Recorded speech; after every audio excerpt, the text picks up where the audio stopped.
எல்லாருக்கும் வணக்கம். கொஞ்சம் கேப் ஆயிடுச்சுங்க. ஒரு வாரத்துக்கு மேலே வீடியோ பண்ண முடியல. அவ்வளோ ஒரு இடைவெளி விழுந்துருச்சு. சில தனிப்பட்ட வேலைகள் காரணமாக அங்கங்கே சுற்றிட்டு இருக்கிறதுனால ஒரு லாங் கேப். அப்புறம் இன்றைக்கி தான் நேரம் கிடச்சிருக்கு. திருப்பி இன்றைக்கி வீடியோ போட்டனால அடுத்த 2 நாளைக்கு வேலை இருக்கிறது. அதனால் அடுத்த 2 நாளைக்கு வீடியோ பண்ண முடியாது. அதெல்லாம் முடிச்சுட்டு அதுக்கப்புறம் வந்து தான் கண்டினியூஸாக நம்மளால் காணொலிகள் போட முடியும். இப்படிப்பட்ட சூழ்நிலை இருக்குது. ஒரு நாள் நேரம் கிடச்சிருக்குது. இந்த நேரத்தை பயன்படுத்தி என்னத்தையாவது பேசி விட்டு போகலாம் அப்படின்றதுக்காக வந்திருக்கிறேன். அவ்வளோதாங்க. சரி, இப்போ என்ன விஷயம்னா அது போகிறதுக்கு முன்னாடி இதை முன்னாடியே பேசணும்னு நினச்சேன். ஆனால் ஒரு வாரம் டைம் கிடைக்காதனால பேச முடியல. யூடியூப்பில் ஒரு 2-3 பேர் உட்காந்துக்கிட்டு நம்மளை பற்றி நெகட்டிவாக ப்ரொஜெக்ட் பண்ணிக்கிட்டு இவன் அப்படி இவன் இங்கே காசு வாங்கி விட்டான், அங்கே விலை போய் விட்டான், பார்த்தீர்களா, ஐயம் திரிபுரன் நிறுவி விட்டேன் அல்லவா அப்படின்ற மாதிரிலாம் நம்மளை பற்றி பேசிகிட்டு இருக்கிறாங்க. பேசிட்டு போட்டோம். அவங்க என்ன காரணத்துக்காக பேசுகிறாங்க, என்ன நோக்கத்துக்காக பேசுகிறாங்க, யார் சொல்லி கொடுத்து பேசுகிறாங்கலாம் நமக்கு தெரில. அவங்களா ஒரு கற்பனை பண்ணிக்கிட்டு, அவங்களா ஒரு புலனாய்வு பண்ணிக்கிட்டு, டாட்ஸை நான் கனெக்ட் பண்ணுற பாருங்க, இந்த டாட் இங்கே கனெக்ட் ஆகுதா, இந்த டாட்டை பாருங்கள் இதில் வந்து கனெக்ட் ஆகுதான்ட்டு டாட்டை கனெக்ட் பண்ணி கோலம் போட்டுக்கிட்டு கற்பனையில் ஏதோ பேசிகிட்டு இருக்கிறாங்க. நம்ம அவங்களுக்கு பதில் சொல்ல வேண்டிய தேவை இல்லைன்னு தான் நான் நினைக்கிறேன். ஏன்னா அவங்க வீடியோ பேசிட்டாங்கன்ற பதிலுக்கு நான் ஒரு வீடியோ, திருப்பி அவங்க அதுக்கு பதில் சொல்லிட்டு அவங்க ஒரு வீடியோ, இதை பார்த்துக்கிட்டு இருக்கிறது தான் அவங்களுக்கு வேலையா?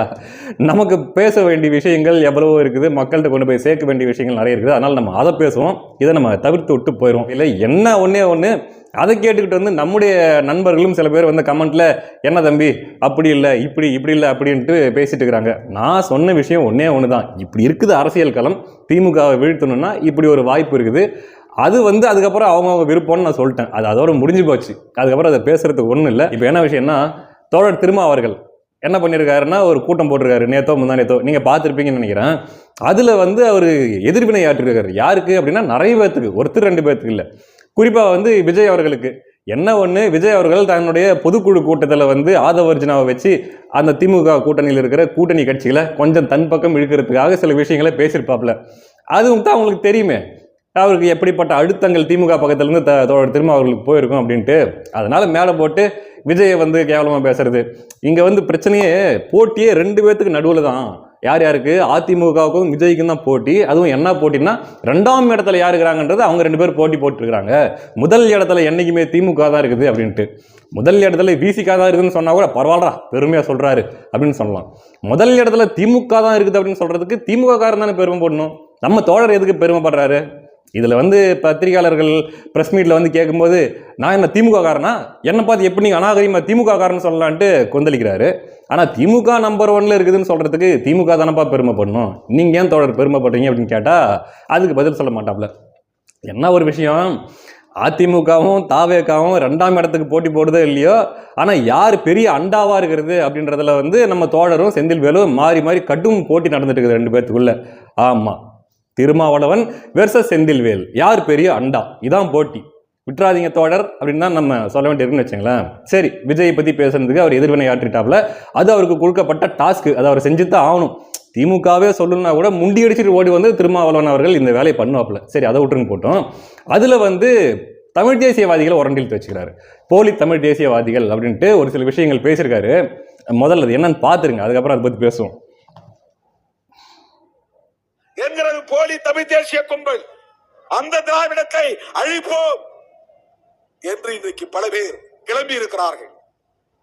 திருமாவளவனை தாண்டி, சிறுத்தைகளை தாண்டி ஒருவனும் அடியெடுத்து வைக்க முடியாது தமிழக அரசியல் களத்தில். திராவிட முன்னேற்ற கழகம் இந்த திராவிட அரசியலை காப்பாற்றுகிறதோ இல்லையோ, விடுதலை சிறுத்தைகள் காப்பாற்றுவோம். அது எங்களுக்கான வரலாற்று கடமை, அது எங்களுக்கான அரசியல் கடமை. கேட்டுக்கிட்டீங்களா? அதாவது போலி தமிழ் தேசியவாதிகள் வந்து திராவிடத்தை அழிப்போம் அப்படின்னு கிளம்பியிருக்கிறாங்களாம். திராவிடத்தை காப்பாற்ற வேண்டியது விடுதலை சிறுத்தைகளோட வரலாற்று கடமையாம். அதாவது திமுக திராவிடத்தை காப்பாற்றுதோ இல்லையோ, விசிக நாங்கள் காப்பாற்றுவோம் அப்படின்ட்டு பேசியிருக்காப்புல தோழர். மொதல் விஷயம் ஒத்துக்கிறேன். என்னது, திராவிடத்தை யாராலும் அழிக்க முடியாது அப்படிங்கிற விஷயத்த நானே ஒத்துக்கிறேன். ஏன்னா திராவிடன்ட்டு ஒன்று இருந்தால் தானே அழிக்கிறதுக்கு, அப்படித்தான் ஒன்று இல்லையே. இல்லாத ஒன்று போய் எப்படி அழிக்க முடியும்? அதனால் அந்த ஒரு விஷயத்தை நான் ஒத்துக்கிறேன். திராவிடத்தை யாராலும் அழிக்க முடியாது, ஏன்னா திராவிடன்ட்டு ஒன்று இல்லை, அது ஓகே. அதுக்கடுத்து திமுக காரன் திராவிடத்தை காப்பாற்றுறானோ இல்லையோ, விசிக எங்களை தாண்டி யாராலையும் திராவிடத்தை தொட முடியாது அப்படிங்கிறாப்புல. இவ்வளோ பேசாருல தோழர் திருமா, என்ன காரணம், என்ன நோக்கமாக இருக்குன்னு நீங்கள் நினைக்கிறீங்க? உண்மையாகவே திராவிடத்தை காப்பாற்றணும், திராவிடம் அழிந்து கொண்டிருக்கிறது, அதை தூக்கி நிலைநாட்டணும் அப்படின்றது தான் காரணம் நினைக்கிறீங்களா? அந்த காரணம்லாம் கிடையாது. ஒரே ஒரு காரணம், சிம்பிளான காரணம் என்ன தெரியுமா? இப்படியெல்லாம் பேசினா, இப்படியெல்லாம் தம் கட்டி மூச்சை பிடிச்சி இப்படி திராவிடத்தை பற்றி பேசினா யார் சந்தோஷப்படுவா? திமுக காரன் சந்தோஷப்படுவான், திமுக தலைமை சந்தோஷப்படும், உடன்பிறப்புகளுக்கு குழுகுலுன்னு இருக்கும். இவ்வளோதான், பெரிய காரணம்லாம் ஒன்றும் இல்லை. அதுக்காக தான் இந்த முக்கு முக்கிட்டு இருக்கிறாங்களோ தோழர் திருமாவர்கள், வேற காரணம்லாம் ஒன்றும் இல்லை. இப்போ ஒன்றும் இல்லை, உங்களை கூட்டணிக்கு கூப்பிட்டாங்க, அதை வச்சு நீங்கள் புத்திசாலியாக இருந்தால், சாமர்த்தியசாலியாக இருந்தால் நீங்கள் என்ன பண்ணியிருக்கணும்? திமுகவுக்கு இதை வச்சு ஒரு அழுத்தம் கொடுத்துருக்கணும், ஒரு பேரம் பேசியிருக்கணும். அதை விட்டுட்டு வந்து முண்டி அடிச்சுக்கிட்டு வந்து திமுகவுக்கு வந்து நீங்கள் இல்லை நான் எங்கேயும் போக மாட்டேன், நான் எங்கே தான் இருக்கிறேன், என்னையெல்லாம் யார் என்னை பிரிச்சுட்டுலாம் போக முடியாது அப்படின்ட்டு வந்துட்டு இதில் ஒரு பக்கமாக இருந்து எல்லாத்தையும் கடிச்சு வைக்கிறார். ஒரு பக்கம் விஜயை கடிச்சாச்சு, அடுத்து அதிமுகவை கடிச்சாச்சு, அடுத்து நாம் தமிழர் கட்சியை கடிச்சாச்சு. என்னது? போலி தமிழ் தேசியவாதிகள். இப்போ அதை பற்றி யாராவது பேசுனாங்களா? இப்போ இவரா போலி தமிழ் தேசியவாதிகள் வந்து இப்படி திராவிடத்தை அழிக்க பார்க்கிறார்கள் அப்படிங்கிறாரு. ஏன்? எல்லாரையும் கடிச்சா தான் அங்கே திமுக காரனுக்கு சந்தோஷப்படுத்த முடியும். அதனால் இந்த வேலையை செஞ்சுருக்கிறார் தோழர் திருமாவர்கள். இதில் எனக்கு புரியாத ஒரு விஷயம் என்ன தெரியுமா? சரி, இதெல்லாம் கூட பண்ணிட்டு போகிறாரு, ஒரு அரசியல் அறியாமையில் பண்ணிட்டு போகிறாரு, இவ்வளோ தூரம் இவருக்கு ஆப்பர்ச்சுனிட்டி இருந்தும் திமுக கிட்ட பேரம் பேசாமல் இங்கே வந்து பம்பிட்டு உட்காந்துக்கிறாரு. இதே திரும்ப தான் கொஞ்ச நாளைக்கு முன்னாடி உட்காந்து புலம்பி ஒரு வீடியோ போட்டிருந்தாப்புல. என்ன வீடியோ அப்படின்னா, நம்முடைய தோழர்கள் அல்லது நம்முடைய இந்த பட்டியல் சமூக மக்களுக்காக போராடுகிற போராளிகள் யாருமே போயிட்டு யூடியூப் சேனலில் மொத்தமாக நீங்கள் போய் பேட்டி கொடுக்காதீங்க, அது என்ன யூடியூப் சேனல் நீங்கள் பார்த்து போங்க, அவங்க யார், எந்த பின்புலத்தில் இயங்குறாங்க, அவங்க எந்த மாதிரியான அவர்களுடைய போக்கு, அவர்கள் அந்த நேர்காணலை எடுத்து செல்லும் போக்கு எப்படி இருக்குது, இதையெல்லாம் பார்த்து அலசி ஆராய்ஞ்சு அப்புறமா போய் அந்த யூடியூப் சேனலுக்கு நீங்கள் பேட்டி கொடுங்க. எடுத்தவங்க வந்துட்டு மொத்தமாக நீங்கள் போகாதீங்க. போனால் குதர்க்கமாக குண்டக மண்டக ஏடா கூடமாக கேள்வி கேட்டு உங்களை வந்து மடக்க பார்ப்பாங்க, நீங்களும் அங்கே போய் திணறுகிற நிலைமை ஏற்படும் அப்படின்ட்டு ரொம்ப சோகமாக புலம்பிருக்காப்புல தோழர் திருமாவர்கள். இதுக்கு காரணம் என்ன? இந்த திடீர் புலம்பலுக்கு என்ன காரணம் அப்படின்னா, ஒன்றும் இல்லை, கோபி நயினார் அவர்கள் போயிட்டு ஒரு இன்டர்வியூ கொடுத்தாரு. யாருக்கிட்ட? இந்த முக்தாரும் ஒருத்தன் இருக்கான் இல்லையா, அவன்கிட்ட போயிட்டு ஒரு பேட்டி கொடுத்தாரு. அவனை பற்றி தான் தெரியுமே, பேட்டி எடுக்கிறதுக்கு ஆளுங்களை கூப்பிடுவான், கூப்பிட்டு பேட்டி எடுக்கிற ஆளுங்களை கூப்பிட்டு உட்கார வச்சுக்கிட்டு இவன் பேட்டி கொடுத்துருப்பான், இவன் நாயாட்டம் கத்திட்டு இருப்பான், ஆப்போசிட்டில் இருக்கிறவங்கள பேச விடாமல். அதே வேலையை தான் அவன் கோபி நயினாருக்கும் பண்ணது மட்டும் இல்லாமல் எந்த அளவுக்கு அசிங்கப்படுத்த முடியுமோ, எந்த அளவுக்கு கேவலப்படுத்த முடியுமோ ஒரு அவமரியாதையாக நடத்தி அவரை வந்து அமுச்சு விட்டான்னு வச்சுங்களேன். இந்த ஒரு வேலையை அவன் பண்ணான். இதை பார்த்துட்டு தான் தோழர் திருமாவர்களுக்கு, ஏன்னா தோழர் திருமாவர்களுடைய கொள்கையை பின்பற்றுபவர் தான் கோபி நயினார் அவர்கள், அதை பார்த்துட்டு தான் கோபத்தில் அல்லது அந்த சோகத்தில் பார்த்து போங்க, கண்ட யூடியூப் சேனலுக்கு போய் பேட்டி கொடுக்காதீங்க அப்படின்ட்டு தோழர் திருமாவர்கள் பேசியிருந்தாப்புல. இப்போ என்ன கேள்வி அப்படின்னா, தோழர் திருமாவர்களுக்கு அந்த முக்தார்ன்றவன் யாருன்னு நல்லாவே தெரியும். அவன் யாரு? அவன் வெறும் ஒரு யூடியூபரா? கிடையாது. அவனை இயக்கிறது யாரு? அவன் ஒரு யூடியூப் சேனல் வச்சுட்டு இருக்கிறான், ஆனால் அவனை வச்சுட்டு இருக்கிறது யாரு? அவனை இயக்கிறது யாரு? திமுக தான் அவனை இயக்கிட்டு இருக்குது. இது தோழர் திருமாவுக்கு நல்லாவே தெரியும். அப்போ தன்னுடைய கொள்கையை, தன்னுடைய இந்த பட்டியல் சமூக மக்களுக்காக, ஒடுக்கப்பட்ட மக்களுக்காக போராடுகிற ஒரு போராளியை வந்து இவன் திமுக காரன் ஒருத்தன் இந்த மாதிரி அவமானப்படுத்தி அசிங்கப்படுத்தி அவன் அமைச்சிருக்கிறான் அப்படின்னா, உண்மையாகவே தோழர் திருமாவர்களுக்கு கோபம் வர வேண்டியது யார் மேலே? அந்த யூடியூபர் மேலே கோபம் வரணுமா? அந்த யூடியூபை இயக்கிட்டு இருக்கிற யூடியூபர் மேலே கோபம் வரணுமா? இல்லை அந்த யூடியூபரை இயக்கிட்டு இருக்கிற திமுக மேலே கோபம் வரணுமா? நம்ம தோழருக்கு அதெல்லாம் வராது. என்ன பண்ணுவார்? அங்கே இருக்கிற கோபத்தை எங்கே தெரியுமா காட்டுவார்? இங்கே வந்து காட்டுவார். விஜய் மேலேயும் அதிமுக மேலேயும் சீமான் மேலேயும் காட்டிட்டு இருப்பாப்புல, திமுக மேலே காட்ட மாட்டாப்புல. இந்த ட்ரையாங்கல் நீங்கள் கொஞ்சம் பாருங்களேன். இங்கே ஒரு தமிழ் தேசியவாதி அல்லது ஒரு திமுக எதிர்ப்பு கொண்ட, திராவிட எதிர்ப்பு கொண்ட ஒருத்தன் இங்கே இருக்கிறான். அவன் வந்து திமுகவை திட்டுறான், சரிங்களா? திமுக வந்து விசிகாவை கேவலப்படுத்துது. அதாவது பட்டியல் சமூக மக்களுக்காக போராடுறவங்களையோ அல்லது விசிகாவுக்கு கூட அவமரியாதை பண்ணி அவங்கள கேவலப்படுத்துது.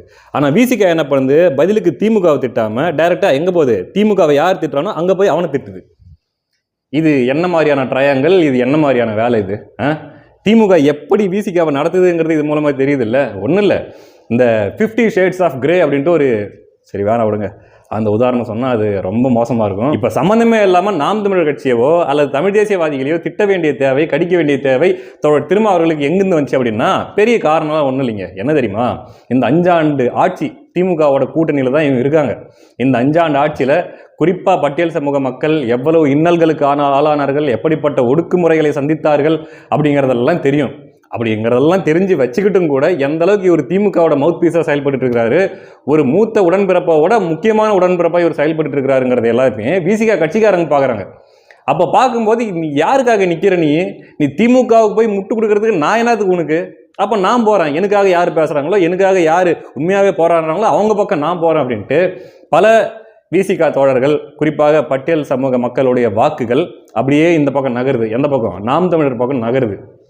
அந்த ஒரு வைத்தறிச்சலும் அந்த ஒரு ஆற்றாமையிலையும் தான் தோழர் வந்து இப்போ சம்மந்தமே இல்லாமல் நாம் தமிழர் கட்சியை உரண்டு இழுத்துட்டு இருக்காருன்னு வச்சுங்களேன். வேற காரணம்லாம் பெருசாக ஒன்றும் இல்லை. ஆனால் இதில் என்ன ஒரு பரிதாப நிலை தோழர் திருமாவர்களுக்குன்னா, இவ்வளோ தம் கட்டி மூச்சை பிடிச்சி இப்படிலாம் எமோஷனாக ஆவேசமாக பேசி அம்மஞ்சலிக்கு பிரயோஜனம் இல்லை. ஏன்னா யூ ஆர் ஆல்ரெடி எக்ஸ்போஸ்ட். உங்களுடைய தோழர்களுக்கு, விசிகா தோழர்களுக்கு, உங்கள் எந்த சமூக மக்கள் உங்களை ஆதரிக்கிறார்கள் என்று நீங்கள் கருதுகிறார்களோ அந்த மக்களுக்கு உங்கள் மீது இவர் இவ்வளவுதாண்டா அப்படிங்கிற எண்ணம் வந்து பல நாள் ஆயிடுச்சு. அதனால இதுக்கு மேல எப்படி அந்த திராவிடத்தை காப்பாற்ற முடியாதோ, நீங்கள்ல யார் வந்தாலும் அந்த திராவிடத்தை எப்படி யாராலையும் காப்பாற்ற முடியாதோ, அதே போல திமுக கூட்டணியிலேயே தொடர்ந்து கொண்டிருக்கிற விசிகாவையும் யாராலையும் காப்பாற்ற முடியாது. இதுதான் நிதர்சனமான உண்மை. அதனால விசிகா தோழர்கள் நீங்க கொஞ்சம் உஷாராயிக்காங்க. முடிஞ்சா அவங்க சிறுத்தைக்கிட்ட கொஞ்சம் புத்திமதி சொல்லி, இப்படிலாம் பண்ணாதப்பா, கொஞ்சம் நம்மளுக்காக போராடு, திமுகவுக்காக போராடுறதுக்காக உனக்கு ஓட்டு போட்டோம், நமக்காக போராடுறதுன்னு உனக்கு ஓட்டு போட்டோம், அதனால சும்மாங்க திமுகவுக்காக போராடுறதை விட்டு ஒழுங்கு மரியாதை வந்து நம்மளுக்காக போராடுன்னு கொஞ்சம் புத்திமதி சொல்லுங்க. அப்பயாச்சும் திருமாவர்கள் திருந்துறாரா அப்படின்னு பார்ப்போம். 2 நாள் கழித்து மீண்டும் அடுத்த காணொலியில் சந்திப்போம். நன்றி.